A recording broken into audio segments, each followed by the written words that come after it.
back to my channel. Today we're going to be making Dalgona coffee. So the name Dalgona is originated from a Korean candy.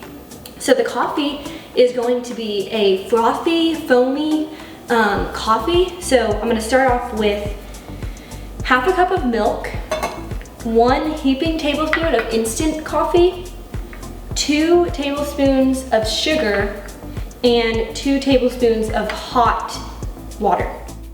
So first I'm going to begin by pouring the coffee, the sugar, and the water. And you just begin beating it for about 3 minutes.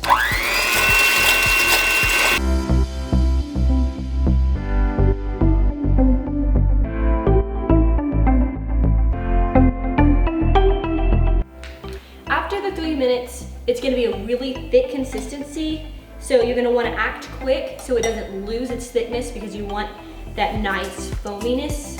So you're gonna wanna quickly have your ice ready to go. So just pour your milk on top of the ice. After you put the milk in there, you just slowly start putting it on top. And it's gonna be a thickness, so it's gonna stick. You just wanna pile it on. And this recipe makes at least, depending on how much you want, it makes at least 2 cups, 2 servings. Just grab a straw, stick it in here, and as you drink it, just mix it a little bit so that it kind of slowly goes down so you're not only getting milk, and enjoy.